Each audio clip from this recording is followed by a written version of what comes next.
everyone, and welcome back. Today we're going to be playing this Esper Flappy Bird, this Esper mid-range style deck. Once again, this is the deck I've definitely had the most success with, as I am currently sitting at 24-5 with the deck list. It's just so well balanced and well tuned in the fact that if you have too many lands, Rafine kind of gets rid of them, or you get to use things to draw them out and just get through them with like either a Siren if there's a lot on top. We have Malcolm to kind of fill in that gap. We have Deep Cavern Bat to slow them down so we can get time. Outside of that, we also can turn up the heat really, really quickly because we are playing flyers, things that the creatures on the ground can't necessarily deal with. Our opponent plays a Shieldred, we fly over it. If they play like an Adeline, a normal creature that can kind of body block a lot of other creatures, we can fly over it. So we've had a lot of success with the deck. It's probably what I would actually play competitively in an RCQ season if I went to an event anytime soon. Just Shieldreds are so expensive, so maybe not. Who knows? But outside of that, I hope you all enjoy it. And if you do enjoy my content, please be sure to subscribe. I truly appreciate it. And let's just get out there and game. All right, we go first. It's definitely keepable for sure. We have removal. We have a Schooner if we want it. And then we can play the Invasion if we want to. Or we can do kind of the opposite here. We're holding up no turn one play. Let's just represent that we're maybe Oars off until we reveal that we're Esper. Human. Probably fine with me. Value will probably be troublesome regardless. So I guess I just play the Schooner and then I'll play Rafine and then I will be able to crew up the Schooner. If they play a Thalia here, like, do I really want to go for the throw at their initiate? And I think the answer is no. Let's play Plaza, protect our life total a little bit more. Get the Rafine down. We obviously could attack here, but I think just holding's fine as well. Oh, Naya. Makes things a little bit more complicated. Will you attack to grow that? Definitely an interesting decision if you do. You do attack.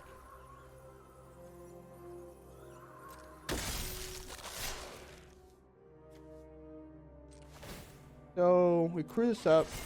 We do have to do something a little unconventional here, where we actually have to block the initiate. And you might be confused why, but if next turn when they untap, they'll actually be able to just pay the 3 mana and blow up my Schooner on site. So we don't want that to happen. I'll play this land. I will play this, I suppose.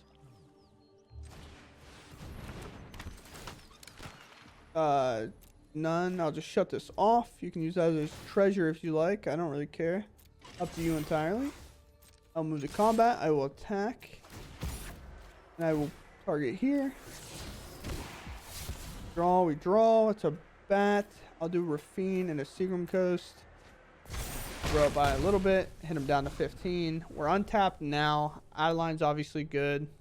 We can go for the third it, and then if we have to kind of fall back and start blocking, we will. Lane is also good. But we'll get bigger though. Thalia? Thalia is something we can go for the throat. Elena's also something we can go for the throat. Do we have anything good? Dude, we just bring back Packle? That'd be so sick, wouldn't it? Let us beach. Let us bat. Let us look. Uh-oh. We don't care. They're missing a land. Roaming throws repetitive. Go for a throat. Can't answer it regardless. Let's use our treasure.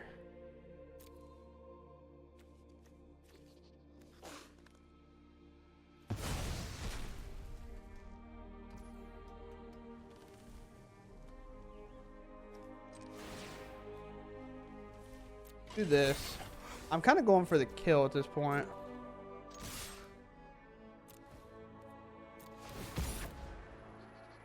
Ward 1, flying ward. Sure. The card we can discard here. Maybe. Maybe. Get rid of these. We're getting close. So we got 7, 8, 9. Oh, that has reach, doesn't it? Am I actually opposed to just like cutting this down? I mean, I guess it can bounce here, but I'm gonna get rid of it anyway. I didn't even realize that. I forgot that that thing has reach. I thought it just read come in and buff your board. Now they're in a real weird spot. They hit a 4 drop. They can play Roaming Throne. It has ward. But outside of that, it's not doing anything on this board to attack. Okay, we win the game. I mean, I guess we win the game regardless, right? Yeah, I guess I didn't realize that we just had lethal on board because I got thrown off on the fact that the one creature had reach, and I was just like, oh, yeah, okay, that's something we can't really deal with. And then I was like, oh wait, they don't have reach anymore. We got rid of it. My opponent goes first. I mean, this is a good hand, so we'll keep. On a red. Okay. Okay. Play Siren. Honestly, Siren into Schooner is actually like really solid against mono red. Okay. It's Boros humans again. Then we're batting. We're gonna look for that 3 drop. That's a problem. Oh. No value right now. Which sucks, but it doesn't have any value, so we take that. Then I attack. Like, sure, could they draw a thing that makes an artifact? Definitely. But realistically, they're not going to have high hopes of that. I think I just turn up the gas immediately, right? Just play this Rafine double attack with the counter to my bat. What is the hesitation? No, I don't like that hesitation. Is it in Gonjo? Oh my god.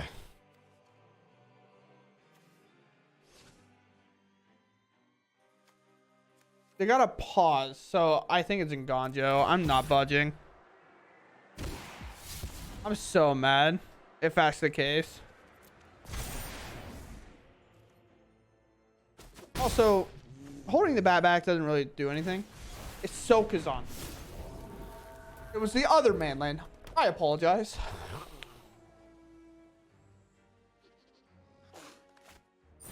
Tapping out. Sure. Now, Gonjo won't do anything. They just hit one. Man, you clicked that so fast. That was so quick.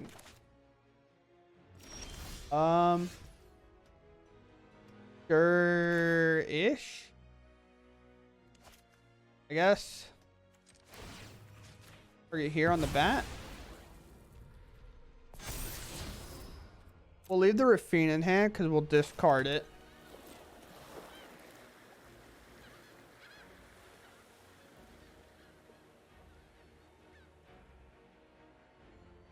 If I swear, if I go to combat here, I'm so mad. There's a pause again. I don't trust it because it is just like this deck that I'm playing against. It's just like them to hit it right on curve. Oh man, I'll be so mad. Doesn't seem like that's the case. I could shut this off and make it a treasure, but I think shutting this off might actually be more important. Well, not really. Their attack still sucks, right? Yeah, let's just play Kai'Sa. Plus, I'm making a ton of flyers, so like regardless, we're like setting them up for lethal next turn. Oh, it's the reinforcements. Okay. Yeah, but right now in the air, I have what I want. Oh, you showed me the card. You can't show me the card. Can I figure out a way? Never mind. Get this going.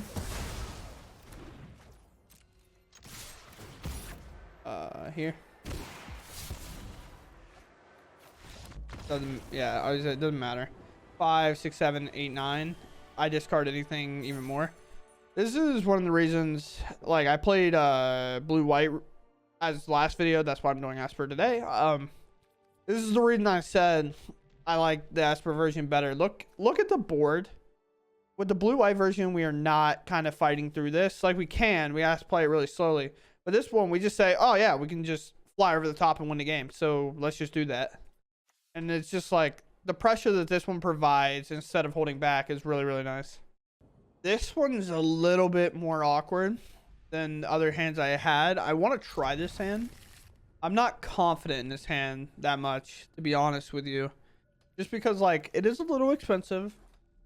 We've been playing against a lot of aggro, and if it's not been aggro, it's been domain. I've been playing other decks and stuff today, very clearly. Trying to get a lot of recording done. We have some bad weather, and it's very possible that my internet just, or power just in general, just hits the fan. So we will see. There's a schooner. So it looks like blue-black, and we are the Esper variation. So we'll see.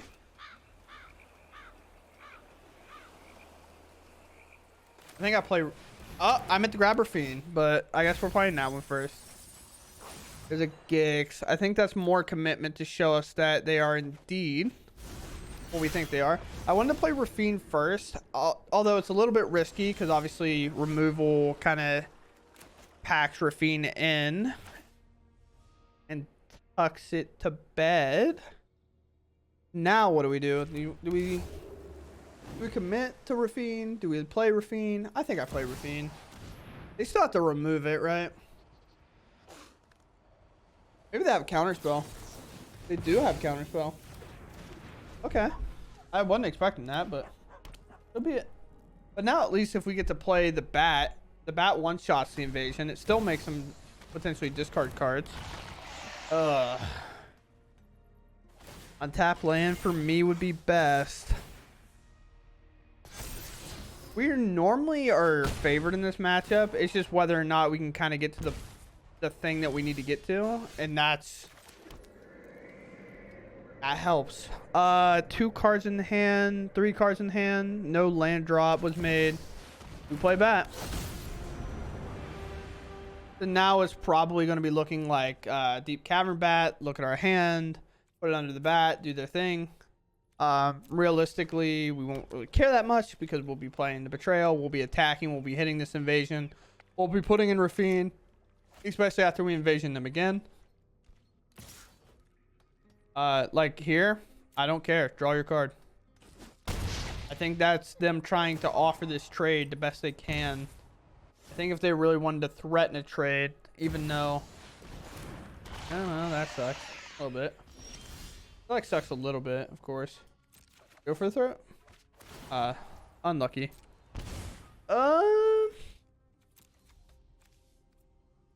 Yeah, I've go for the throat in there.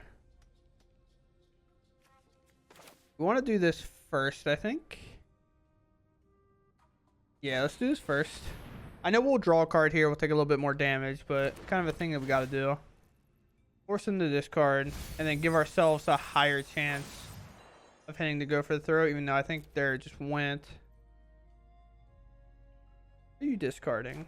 Cut down and Gonjo. Gonjo's 4. Never lucky. Although weirdly enough we are.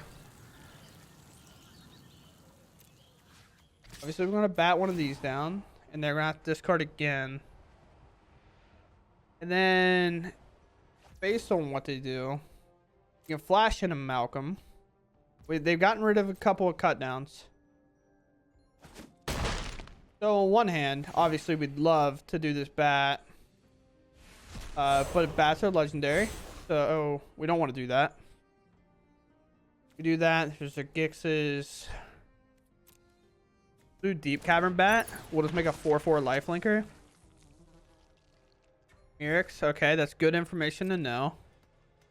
Now if it's a dead draw, if they reveal to us their draw's dead, they're in so much trouble. It doesn't even have to be a dead draw. It just has to be something that we know is not very interactive.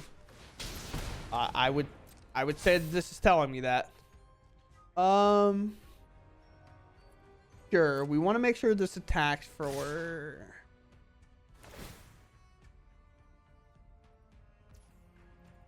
Yeah. All right. It should be fine because they're tapped out. Yeah. So we want to do this. We'll mill 4. We'll go to blocks.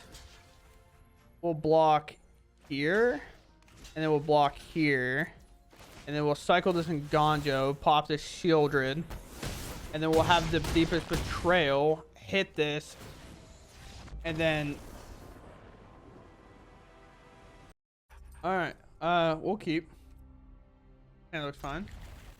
Hello. I like playing my turn out here. If I play my turn out, I like playing my hand out here. I know obviously we'd love to play this down first, but I'd much rather play a 1-drop, play a 2-drop, play a 3-drop, and go from there. This is probably taking Rafine if I had to guess. It's about the only thing that kind of makes sense taking his hand. Like, I don't think taking Dennick really accomplishes much. Obviously, Dennick outraces this in lifelink, but Rafine's obviously a problem. The only reason I would see them not taking Rafine is obviously if they're able to next turn cut down it or Liliana it or something in general. And I think that's kind of what we get with some information revealed there. So let's play this. Let's slam the Dennick. And maybe we'll see a Liliana here. And then we'll try to play Rafine. And then they'll remove Rafine with maybe something like a cut down, pay the ward.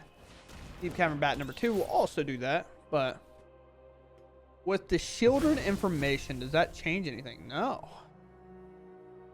This doesn't change anything for our opponent here. But they're actually under the gun now because they actually have to remove our stuff. Good combat. We're going to try to just... We're going to pretty much be going back and forth between 21 and 19. But we have to attack to obviously do that. But Nganju is actually a fantastic draw here because we can actually pop what they think is going to be a good play here. Obviously, we're going to blow up to 1 and get our Rafine back because it's the only play that makes sense here. Obviously, we have a pause, so they're a little bit concerned. But I don't really care. I much rather prefer that. This is legendary, so we can also do this and maybe kind of bait them a little bit. Thinking that we don't actually have Nganjo. Now we hold. They're less life total than us, so they'll only make a 1/1 life linker. Sure. Fair enough. Look how smart you are, opponent. You got it. You knew I had Nganjo. That's like the thing with Arena, that when it pauses, you can figure out what your opponent has, but we didn't want to auto pass, of course. They played nothing. I mean, that just screams that they have removal, right? For a Shieldred. I don't know what else you would do. Attack. I'm gonna play Shieldred. I'm gonna let them feel confident in their play. And then they're gonna just remove this. Oh no! Make a Mirix token. Okay. I just assumed. Are they flooding? I mean, have to be, right? Gig's command's good. Duress. You got my go for the throat. The disruption's working. Can you really? You think you can afford to attack? Okay. All of a sudden deciding that attacking is the best move. Wow. We hold this in hand because we want to discard it. Play Rafine. You have to concede.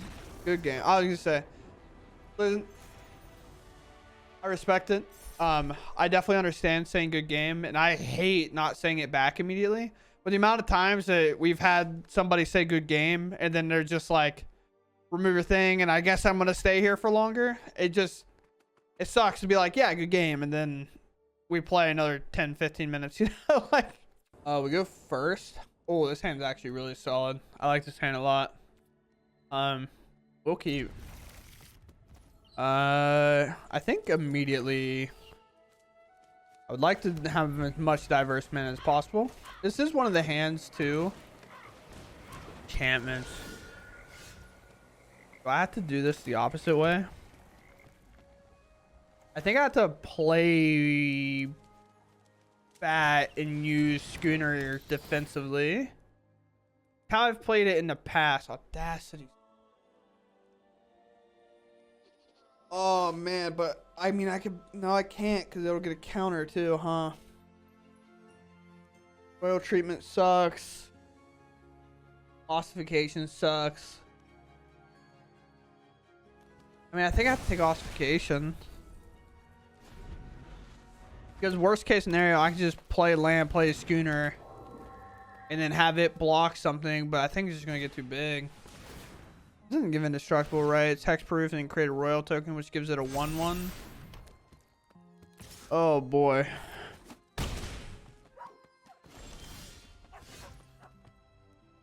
mean, that works.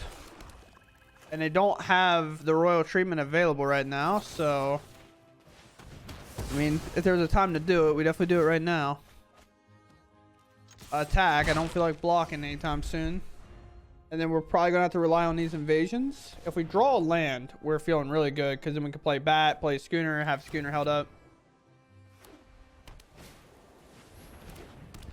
Oh, they didn't play ossification. Ew. Let's go grab ossification.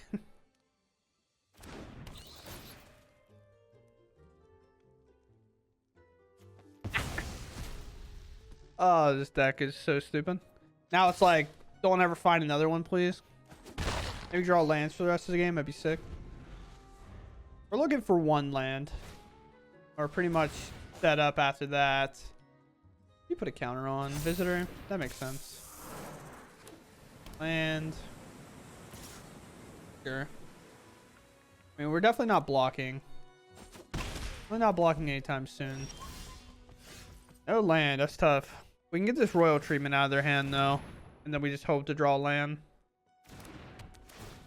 I mean, they might just use it. They should just use it. Don't. That's wild to me. We're firing it off there. The reason I said they should use it is because it still puts a royal token on them. Like, they still get value from it. Royal token is... gets a 1/1, has ward. Like, I think you just take that. Probably... oh, they don't copy that either. Maybe I'm just whack. Who knows? Getting bullied right now. Land. Play Rafine. And this is where we can really... this is where we can really turn up here. Definitely direct one here. Direct one here. Target here. Oh, we hit the bat. Let's go. Now we have like a permanent blocker. Discard that and this, I guess. So I want to gain as much life as possible because it's naturalist.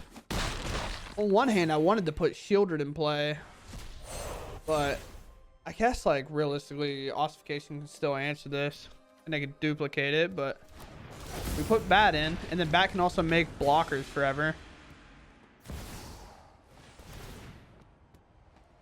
That's pretty good. It's all good. I have a lot of lifelink too. Copy. Maybe they'll find out. So no reason to put my Rafine at risk here. So let's just block with this. It's go the way.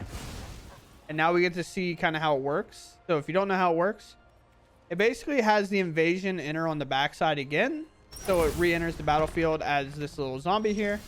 And you saw it was tapped, so we get to bring it back. And then this is repeatable for the rest of the time. Like, for the rest of the time, we're going to be able to do that. We'll play a Plaza. I will move to combat. And with as much kind of power that I have, I should have played my Shieldred. Oh, no. With as much power as I have right now, I guess. I mean, I'm gaining so much life here. And I get to make a bat on the retainer. So I'll spread this out a little bit. Can't discard. So I draw a card. That's actually an incredible draw. And I think they are now done with the game. All right, here in the outro, let's talk about this deck list just a little bit. I'm not going to get too into it. I've definitely gotten to it a lot. I think the deck kind of speaks for itself in terms of playing and how the hands kind of operate throughout the game in general. I think we're not too overcommitted on some cards. I don't think we're undercommitted on some cards. And I wanted to give, from what I said last time, I'll just start where some of my notes left off last time. I'm not sure about cutting Malcolm. I just never know. I played a couple games offline later that day with this deck, and I kind of enjoyed Malcolm because I actually had it come in and put in some work. It got to actually cheat in a Shieldred, and I was like, okay, so when we do get to do it, it's really good. Or today, we were able to flash it in, have it be another legendary creature, get a nice, solid, crucial block off, while also allowing us to channel our Nganjo, where the Tidebinder would not have. Tidebinder was the card I was talking about potentially replacing it with. But Malcolm is actually just, I don't know. It's just like as soon as I was ready to get rid of it, it was just like, please don't throw me to the curve. I'm out of every other deck, please. But going through the deck list, I do weirdly find Schooner a lot of times to be really strong, but in the opposite way that you'll see it in other decks, especially like the Simic food deck that's been kind of popularized by like Ash Sizzlers and whatever. But it has actually been used, at least for me, a lot of times is more of a untargetable removal piece or defensive piece, because a lot of times our opponent will eventually try to remove the Siren. We crew this up and then they can't attack us. We play a Denic and they lightning strike it. We crew this up, they still can't attack us. Other things like that, or like we just kind of pass, we're holding up, go for the throat. They do an attack, they're like, you can go ahead and go for the throat me. And this is where like this kind of comes in play. We flash in a Malcolm, we crew it up again, and then we get to block for free and get really nice, good blocks out of it. It's also like a nice play if we actually play this on 2 and then we play Rafine. It's a really, really good play there, because a lot of times we make it a 4/5, or if we don't, it makes this slightly bigger, our Rafine, so it doesn't die to like a cut down. There's a lot of times that they work in tandem together to make themselves increasingly large, so that normal conventional spells find it pretty impossible to get them off the battlefield. Another card is kind of impressive, and I don't think I'd play any more of them though, and that is the Kite Sail, whatever you want to say. It's Flying Ward. It's not really the important part. This works kind of in that Tidebinder spot, but we don't have to have it in hand whenever they play the messed up thing, because a lot of times I've had my opponent play a Shieldred and I'm like, man, I don't want to attack. I have 4 creatures and they don't have lifelink. Shieldred's going to rip me apart. It's going to make me lose 8 life. But then we'll just have this, and I'm just like, all right, turn it into a treasure, I guess. Now I'll attack freely. It's got flying. It fits the characteristics of the deck, where Tidebinder does not have flying. And again, I think the best thing this deck has to offer in terms of creature ability is the fact that it has that flying, and we get to go over our opponent so often. Outside of that, we have Shieldred, because, you know, Shieldred's a Magic the Gathering card that we have to play if we're playing black a lot of times. And for the kind of combo, I didn't quite get it. It's very lucrative in kind of understanding, and it happens to happen. I knew this happened, but I just completely forgot when I was playing the deck, and I had forgotten until somebody brought it back up in the comments. I saw LSV do it on one of, I think, his second to third last video that he did on the Arena channel. I'm unsure. Kind of where I got the deck list from for the first time. I kind of saw it floating around in a lot of places, so I went ahead and kind of built it from there. But what happens here, right, is we have Invasion. Invasion's really good. It does its thing. It has 4 defensive counters on it, I believe. What they're called? Yeah, defense counters. Does its thing. Sure. Main thing is that it flips into this backside. It flips into the zombie that's a 4/4. The zombie enters the battlefield. It copies a creature in our graveyard. That is step number 1. We get this to flip, and we get it to copy a creature in our graveyard. The best case scenario in a lot of cases is the fact that we have this bat in the graveyard. Whether that's we discarded it to Rafine when we just attacked, whether it got milled over, whether it got discarded with a Liliana, etc. Something happened. This is in the graveyard. We use that zombie that flips to copy this creature. Great. Okay. Well, what's the big deal? This gets removed. They go for the throat it. They remove it. Whatever. Why does it come back? And why doesn't it turn into the temple? Or why does anything come back at all? Who knows? Whatever. So the main thing is the zombie becomes this creature and it takes its name as well. Therefore, on the bottom line of text, it says whenever this creature dies, I don't know how to say its name. I call it Alcatraz, but you can call it whatever you want. When it dies, return it to the battlefield tapped, transformed under its owner's control. Invasions come in on the front side. This might be wrong. A judge can correct me. But normally when something like leaves and re-enters the battlefield, I think it's supposed to enter on its front side. Therefore, because this says it'll enter the battlefield transformed, instead of coming back on its front side, it comes back transformed, because whenever these flip, they are transformed and they're recast. So what happens is this 4/4 zombie is what gets returned. Regardless if that's how it works, either way, this zombie returns to the battlefield. Transformed, it'll enter tapped because it still follows the clause of the bat. The bat says it comes back tapped. So what will happen is this 4/4 will re-enter the battlefield, and it'll get to re-target a creature in the graveyard. Because again, it does not exile when it targets, like a lot of effects can do. A lot of times they're like copy target thing, exile it, whatever. This bat's still in the graveyard. The normal copy is still there. So it's still there again when we bring that 4/4 zombie back tapped, and then we just copy this again. So we kind of get an indefinite blocker. We can block forever. We can attack with it because it kind of like gets haste if we're blocking on our opponent's turn. It returns on our opponent's turn. So when it comes back to our turn, we can still attack with it if we want. You can even do stupid stuff with it where if our opponent exiles, we can go for the throat it. It'll come back. It'll return back under that thing. It obviously doesn't work if it gets exiled because exile is different than dying. But that's one of the biggest lures to the deck. And that is one of the biggest things this deck has to offer. Another card that kind of works with this, I will pull it up. Like I did it in one of the videos. But something to think about is cards like this.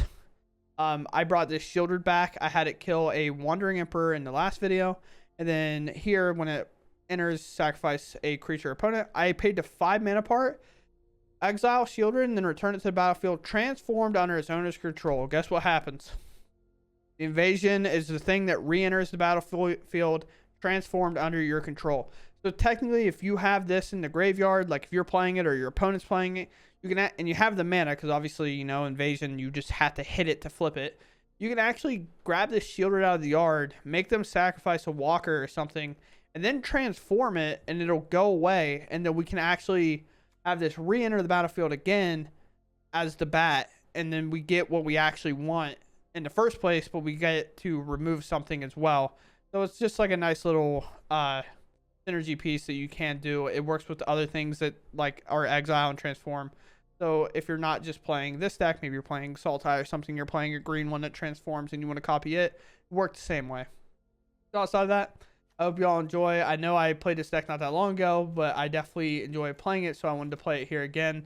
And again, it's been the most successful deck I have. I'm going to try to like do a quicker push to Mythic. I kind of play around a lot and play a lot of decks, and it kind of makes like pushing to Mythic a little bit harder because I'll intentionally play some bad decks sometimes just because I think they're more fun at times, but it doesn't work out very well. So I'm just going to try to push and then just do all the nonsense in Mythic if I can. So hope you all enjoyed outside of that, and I'll catch you in the next one. Thanks for watching, and goodbye.